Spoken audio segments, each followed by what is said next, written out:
اعملوه بالبيت أطيب وأنظف ويطلع معاكم كميته بركة. سكالوب الدجاج رح أعمله معاكم بطريقة جدا سهلة وبسيطة، من برا مقرمش والدجاج قلبه جوسي وطري كأنه زبدة. فضلا حبايبي الإعجاب والاشتراك والصلاة على الرسول. خلونا نبلش. أول شي رح نسمي بالله. بدي معلقتين من اللبن، عليهم معلقة من الخل الأبيض، معلقة من عصير الليمون، نص معلقة من الملح والبابريكا الحلوة وزنجبيل وفلفل أبيض وثوم بودرة، معلقتين من زيت الزيتون. واذا عندكم بصل بودرة ضيفوا له نص معلقة، انا ما عندي فرح اضيف له نص حبة من البصل. تمام، تعطيها نكهة طيبة للتبلة. وارجع اخلطها وصارت معانا التبلة جاهزة.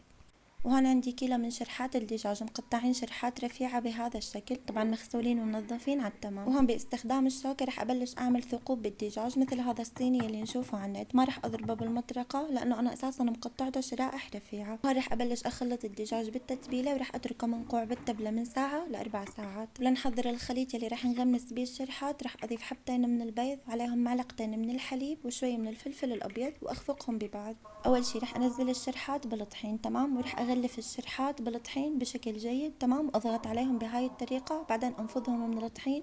رح ننقلهم على خليط البيض.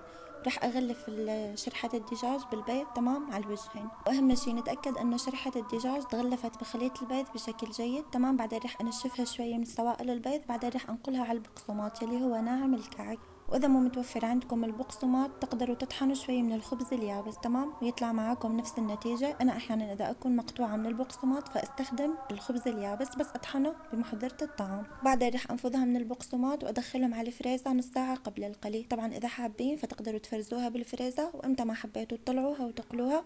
انا بدي استخدمها فورا. وهون بزيت حامي وغزير وحرارة بين الوسط والهادي رح انزل شرحات الدجاج. طبعا ما رح اقرب عليهم اول شي لحتى ياخذون معانا اللون الذهبي الحلو. طبعا ما ياخذ معاكم على كل وجه دقيقتين 3 وبس. هون اخذ الوجه الاول، رح اقلبه على الوجه الثاني واتركه لحتى يتحمر وياخذ اللون الذهبي.